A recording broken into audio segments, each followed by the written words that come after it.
আসসালামু আলাইকুম রহমতুল্লাহি ওবরকাতু। প্রিয় ভাই বন্ধু ফলোয়ার্স, যারা আমাকে ফেসবুকে দেখেন এবং যারা ইউটিউবেও দেখেন, তাদের সকলের প্রতি আমার আন্তরিক শুভেচ্ছা এবং সালাম। আসসালামু আলাইকুম। আপনারা তো জানেন আমি কেন আসি। আসলে এটা আমার একটা শখ, ইচ্ছা। আমি এখানে আসি, আমি কিছু শিখি, কিছু বলি। মানে বাইরে যে বাজে আলাপ করার চাইতে আমি ঘরে বসে আমি এই যে আমার মতো এই ভিডিও করি, যতটুকু শিখি ততটুকু আপনাদের সঙ্গে শেয়ার করি। যদি কোনো ভাইয়ের কোনো উপকারে লাগে আলহামদুলিল্লাহ, আর যদি দেখে না লাগে, না দেখে, কোনো আপত্তি নেই, কারো ব্যাপারে আমার কোনো আপত্তি নেই। তবে আমি আল্লাহর কাছে শুকরিয়া জানাই যে একটা সুন্দর প্ল্যাটফর্ম আছে, এখানে আমার মনের কথাগুলো ব্যক্ত করা যায়। কে শুনলো কে না শুনলো এটা নিয়ে আসলে আমার না। আর এখানে আমার কোনো অর্থনৈতিক লাভও নাই, কিছু নাই। এখন আমি শেয়ার করি, আল্লাহর বাণী প্রচার করি। যদি কোনো ভাইয়ের কোনো উপকারে লাগে, হয়তো আল্লাহ তাআলা ইউসিলাই যদি আমাকে নাজাত দান করেন, এই আশায়। তো যাই হোক, আমি অন্য দিকে যাচ্ছি না, আমি বেশি কথা বলে সময় নষ্ট করি না, ভিডিও বড় হয়ে যায়। আসসালামু আলাইকুম ভাই, আমি সকলকে আমার আন্তরিক শুভেচ্ছা এবং সালাম জানাচ্ছি। বিসমিল্লাহির রহমানির রহিম। আমি এখন যে বিষয়টা নিয়ে বলবো, শিরিক, আমাকে যেটা শিরিক বলি বা শিরিক বলি, এই শিরিক আসলে সবচাইতে মানে আল্লাহ তাআলা বলছেন যে আমি শিরিক ছাড়া অনেক সব কিছুকে মাফ করতে পারি। আমি কয়েকটা আল্লাহ তাআলার পবিত্র কোরআনের আয়াতও আমি আপনাদেরকে শোনাবো। তো শিরিকটা কি, শিরিক সম্পর্কে আমরা একটু বুঝে নিই। শিরিকটা হলো যে মানে আল্লাহর সাথে কাউকে শরিক করা। বাহ্যিকভাবে আমরা ধার্মিকভাবে ধর্মীয় দৃষ্টিতে আমরা যেটা বুঝি যে পবিত্র আল্লাহ বলছেন যে আমার সাথে কাউকে শরিক করা মানে কাউকে সমতুল্য মনে করা, অথবা আমার সাথে অন্য কিছুকে সংযুক্ত করার নামই হলো শিরিক। আর আমরা শিরিকটা যে শিরিক করলে আল্লাহ তাআলা অত্যন্ত রাগন। এইখানে বলা হয়েছে মক্কার কাফেররা কিন্তু আল্লাহ যে আছে এটা মানত। এই ভূমণ্ডলের মালিককে এটা আল্লাহ, ওরা মানত আল্লাহ, এবং কে লালন পালন কে করে এটা ওরা মানত। কিন্তু বড় কথা হলো বিপদে পড়লেই বা কোনো কিছু সমস্যা হইলেই যায় ওই ওরা মূর্তি পূজা করতো, মূর্তির কাছে গিয়ে বলতো যে হ্যাঁ তুমি আমাদেরকে দাও, তুমি আমাদেরকে আল্লাহর কাছে এনে দাও, তুমি আমাদেরকে এটা করো। মানে তার কাছে যায় সাহায্য প্রার্থনা করতো, তার কাছে যায় আপনার এই বিভিন্ন কথা বলতো। এই জিনিসটাই শিরিক। আল্লাহ বলছে যে আমাকে চাইতে, আমার কাছে চাইতে কোনো মাধ্যম লাগে না, আমার কাছে বলতে কোনো মাধ্যম লাগে না। আমি বান্দাকে সরাসরি দেখি, তার অন্তর পর্যন্ত দেখি। সে যখন আমাকে ডাকে আমি তার ডাকে সাড়া দিই। ততই অন্য কারোর মাধ্যম দরকার নেই। যেমন ধরেন শিরিক আসলে অত্যন্ত জঘন্য জিনিস। শিরিকটা আল্লাহ এত বড় ক্ষমতাশালী, আল্লাহ সমস্ত ভূমণ্ডল, এই পৃথিবী, আকাশ বাতাস যা কিছু আছে, দৃশ্য অদৃশ্য সব কিছু কন্ট্রোল করতেছেন, দেখতেছেন, সব কিছু সৃষ্টি করছেন। আর তার সাথে যদি আমরা অন্য কাউকে শরিক করি, উনি তো রাগ হবেই। ভাই একটা সবচেয়ে বড় প্রমাণ, আমি একটু ছোট্ট করে এটা বলছি, যদিও জিনিসটা খারাপ দেখা যায়। ধরেন আমি এর আগেও প্রমাণ দিছি যে আমার প্রমাণটা হলো যে আমার স্ত্রী, আমি তাকে লালন পালন করি, সে আমার স্ত্রী, সে যদি তাকে আমি সমস্ত কিছু দিয়ে ভালোবাসি, তার প্রয়োজন আমি মিটিয়ে থাকি, যদি কোনো কারণে সে আমার পরিবর্তে অন্য কোনো পুরুষের কথা বলে, মানে শুধু একটু সুখ খাতি গায়, আর কিছুই নেই, সে আরও করা দরকার নেই, কিচ্ছু করা দরকার নেই, খালি যদি তার একটু সুখ খাতি আমার সামনে গায়, তাইলে আমি কীরকম রাগ হই। তার যদি গুণ কীর্তন করে, অন্য কোনো পুরুষের যদি গুণ কীর্তন করে, তাহলে আমার মনটা কীরকম খারাপ হয় বা আপনাদের কীরকম খারাপ হবে। এই সেম জিনিসটাই আল্লাহ তাআলা, তার সাথে কোনো সমকক্ষ করা যাবে না, তার সমকক্ষ কাউকে ভাবা যাবে না, তার সাথে তুলনাই করা যাবে না। এটাই হলো শিরক।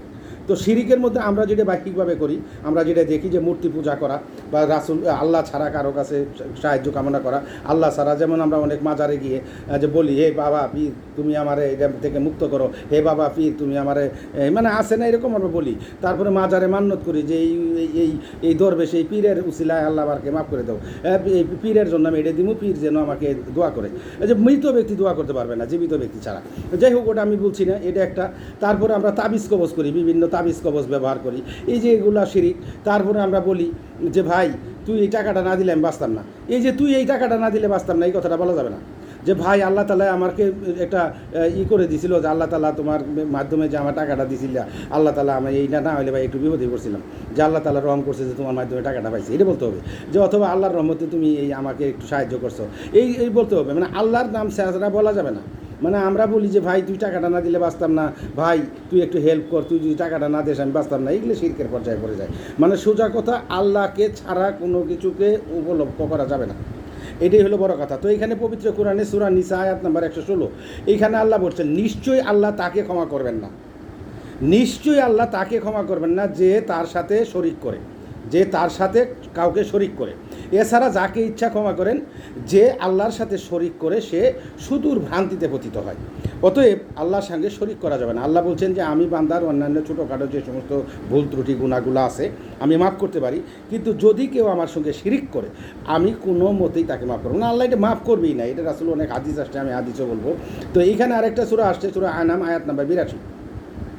এইখানে বলছেন সরি মাফ করবেন, সূরা আনাম আয়াত নাম্বার 82। এইখানে আল্লাহ বলছে যারা ঈমান আনে এবং স্বীয় বিশ্বাসকে শিরকের সাথে মিশ্রিত করে, হ্যাঁ, তাদের জন্যই শাস্তি, এবং তারাই প্রথম কী বলে বিপদগামী।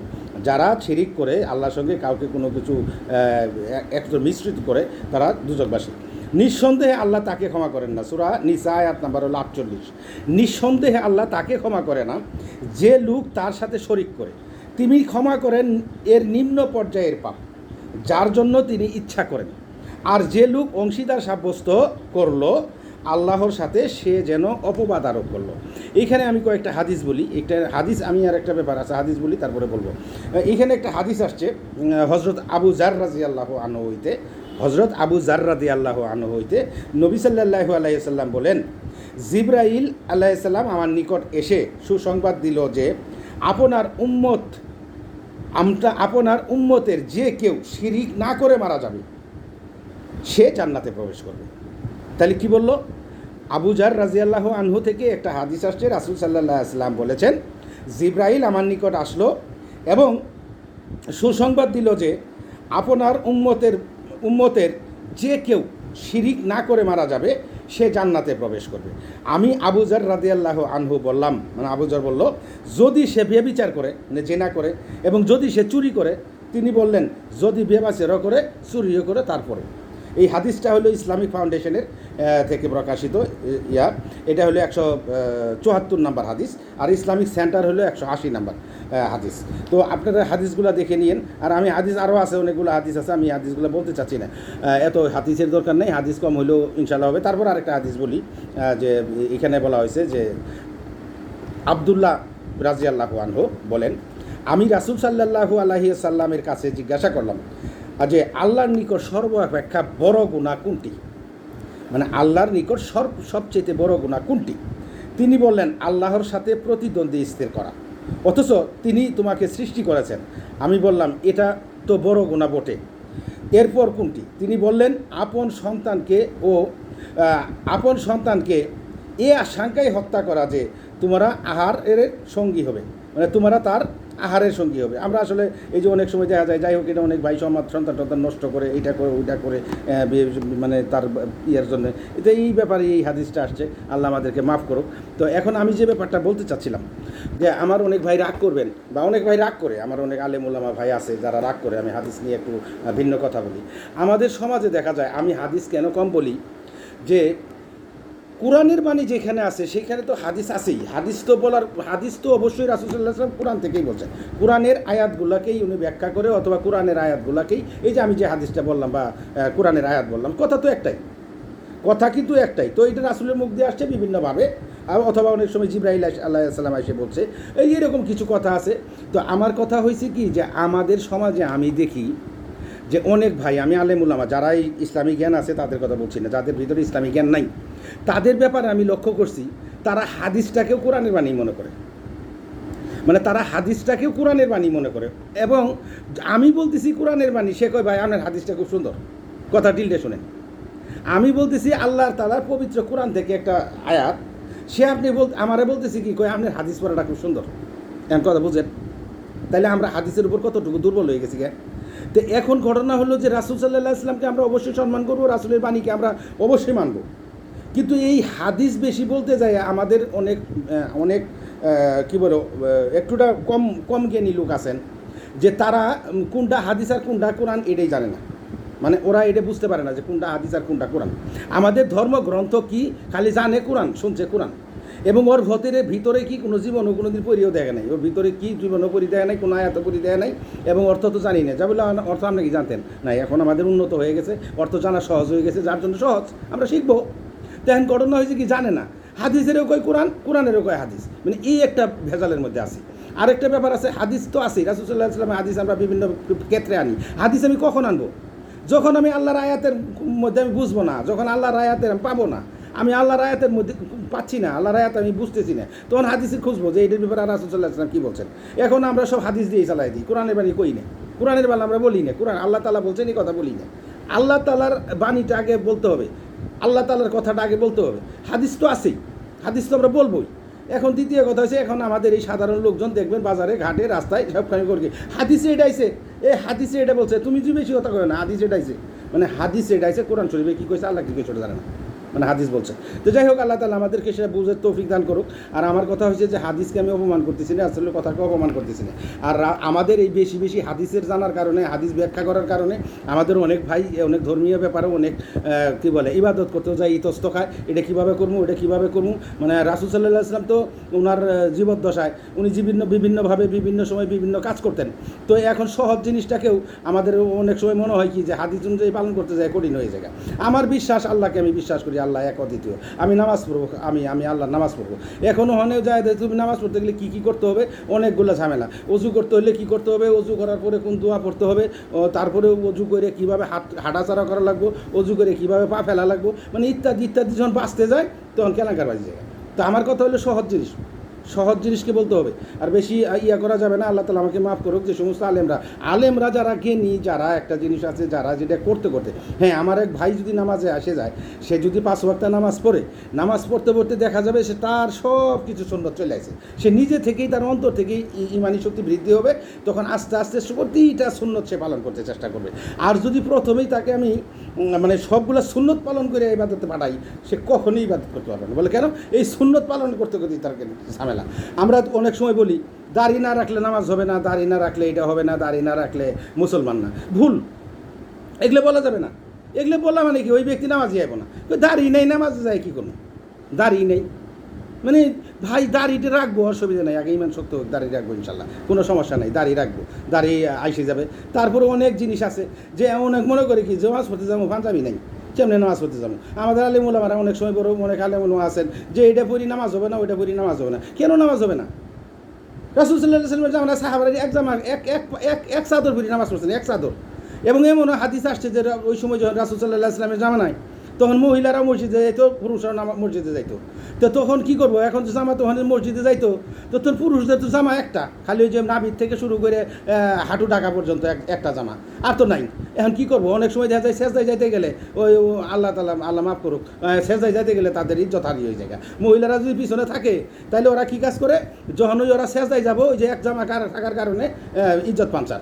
এই জন্য তখন রাসূল সাল্লাল্লাহু আলাইহি ওয়াসাল্লাম একটা বলছিলেন, একটা হাদিসে আশ্চর্য পড়বো, তো বলছিল যে মহিলারা আগে সেজদায় যাবে, তারপরে পুরুষরা সেজদায় যাবে। হ্যাঁ, তারপরে দ্বিতীয় কথা হলো মহিলারা পরে মাথা উঠাবো, পুরুষরা আগে মাথা উঠাবো, যাতে এই জিনিসটা না হয়।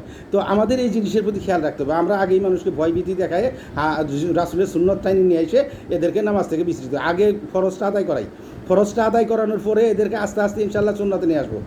চলে আসবে, তারাই চলে আসবে, তারা নিজের থেকেই চলে আসবে। আগেই সুন্নাত রাসূলের তরিকা যদি আগেই ওইভাবে পালন করতে যাই, নামাজে আসে না। দাড়ি নাই নামাজে যাবো না, পাঞ্জাবি নাই নামাজে যাবো না, টুপি নাই নামাজে যাবো না, এগুলো কিছু লাগবে না নামাজে, ওগুলো যাতে কিচ্ছু লাগবে না। যে দাড়ি লাগবো না, টুপি লাগবো না, ভালো জামা লাগবো না, স্যান্ডো গেঞ্জি গায়ে দিচ্ছেন, স্যান্ডো গেঞ্জি সমস্যা নেই, লুঙ্গি পরছেন লুঙ্গি আলহামদুলিল্লাহ, কোনো সমস্যা নেই। নামাজ পড়েন, নামাজ পড়তে পড়তে ইমানি শক্তি বৃদ্ধি হবে, তখন দেখা যাবে কি সব হয়ে যাবে আলহামদুলিল্লাহ। তা আমরা এই কথা বলি, এই জন্য আমি হাদিস কম আনি। আর দ্বিতীয় কথা হলো যে রাসূল সাল্লাল্লাহু আলাইহি ওয়াসাল্লাম আমাকে মাফ করুক, আমি রাসূল সাল্লাল্লাহু আলাইহি ওয়াসাল্লামকে ছোটো করার জন্য বলছিলাম। আমি বলছি আমাদের সমস্ত ভাইগুলো আগে ইবাদতে আসুক, সমস্ত ভাইগুলো আগে ইমানি শক্তি বৃদ্ধি করুক, তারপরে ইনশাল্লাহ সুন্নাত আস্তে আস্তে হয়ে যাবে। আর একটা ব্যাপার আছে, আমাদের মধ্যে কিছু লোক আছে যে রাসূল সাল্লাল্লাহু আলাইহি ওয়াসাল্লামকে ভালো ভক্তি করে, শ্রদ্ধা করে, সম্মান করে, অনেক করে, আবার করতে করতে এমন পর্যায়ে চলে যায়, ওটা আমি বলছি না। যেমন খ্রিস্টানরা দেখা গেছে যে ঈসা আলাইহিস সালামকে এত ভক্তি করে শেষ পর্যন্ত আল্লাহর সন্তান বানায় ফেলেছে। আল্লাহ মাফ করুক, আমরা যেন এরকমও না করি, আল্লাহ আমাদেরকে তৌফিক দান করুক। রাসূল সাল্লাল্লাহু আলাইহি ওয়াসাল্লাম হাদিসে আসছে যে রাসূল সাল্লাল্লাহু আলাইহি ওয়াসাল্লাম বলছেন ওমর রাদিয়াল্লাহু আনহুকে যে তুমি আমাকে কীরকম ভালোবাসো, অনেক ভালোবাসি, কিন্তু কীরকম ভালো, খুব আপনার সবচেয়ে বেশি ভালোবাসি। তো কীরকম, তো পরে বলা হয়েছে যে তুমি যদি তোমার জানের থেকে আমার না ভালোবাসতে পারো তাইলে হবে না, তুমি ইমানদার হবে না। মানে আমার জান থেকে আমি মরে যাবো তবু রাসূল সাল্লাল্লাহু আলাইহি ওয়াসাল্লামকে বাঁচাবো। তো আমার এটা তো আছেই, এই অন্তরের ভিতরে তো এটা অবশ্যই আছে। আমি আমার সামনে কেউ রাসূলকে অপমান করবে, রাসূলকে কষ্ট দিবে না, মেনে নিব, আমার জান চলে যাবে, আমি ওর জন্য জিহাদ করবো, প্রয়োজন হলে মারি ফেলাম আমি, কিন্তু রাসূলের গায়ে আঘাত করতে দিব না। অবশ্যই কঠোর, এটাই হলো আমার অন্তর, এটা মায়া। কিন্তু কিছু জিনিস আছে যে দিন প্রতিষ্ঠার ব্যাপারে এমন কিছু করব যেটা কিনা শেষ পর্যন্ত আল্লাহ বেজার হয়, এরকম যেন কিছু না হয়। আল্লাহ আমাদেরকে তৌফিক দান করুক, আল্লাহ আমাদেরকে মাফ করুক। আর আমরা শিরিক থেকে বাঁচতে চেষ্টা করব। শিরিক হলো সবচাইতে বড় গুনাহ। আল্লাহ যেন এই আমাদেরকে, আমরা অনেকেই কিছু করতে পারি না, ইবাদতও করতে পারি না ঠিকমতো, নামাজ যতটুকু পড়তে পারি পড়বো, যতটুকু আমরা আদায় করতে পারি করব, রোজা করতে পারি করব, কিন্তু কাউকে আল্লাহর সহিত শিরিক করব না। আমি একটা কথাই বলছি যে আমার স্ত্রী যদি আমার সামনে অন্য কোনো পুরুষের কোনো গান গায়, আমি যদি সেটা সহ্য করতে না পারি, আমার সন্তান যদি আমাকে বাদ দিয়ে অন্য কাউকে যদি বাবা বলে ডাকে, আমি পৃথিবীর কোনো দিন তো মেনে নিব না। তো আল্লাহ তাআলা যিনি লালন পালন করতেছেন, যিনি আমাদেরকে খাওয়াচ্ছেন পড়াচ্ছেন, আর আমরা সেই তার সাথে শরীক করব, উনি কি সহ্য করবে? পবিত্র কোরআনে আল্লাহ উল্লেখ করছেন যে আপনি কাফেরদেরকে জিজ্ঞাসা করেন, ইয়া রাসূল আপনি কাফেরদেরকে জিজ্ঞাসা করেন যে ভূমণ্ডলে আকাশ বাতাস চন্দ্র মানে যা কিছু আছে মালিককে, ওরা কইব আল্লাহ। কই তোমাদের খাওয়াই পড়াই কে? কই আল্লাহ। কিন্তু যায় পরবর্তীতে কী করে শিরক করে, এই জন্য এদের মাপ নেই। যে তোমরা জানোই আল্লাহ সব কিছু, তারপরেও যাই ওই যে নাম কী জানি মূর্তির নাম কয়, ওগুলোর কাছে যায় ওরা বলে তুই দে, তুমি আমার বাঁচাও, তুমি আমার দেও, তুমি আইনি দেও আল্লাহর কাছে, ওই আইনি দিয়ে বাবা সরাসরি ডাক দেন আল্লাহর কাছে, আল্লাহ তুমি আমাকে দান করো। আল্লাহ সরাসরি ডাক দিলে শোনে। তা আল্লাহ আমাদেরকে তৌফিক দান করুক, বুঝ দান করুক। আসসালামু আলাইকুম ওয়া রাহমাতুল্লাহি ওয়া বারাকাতুহু।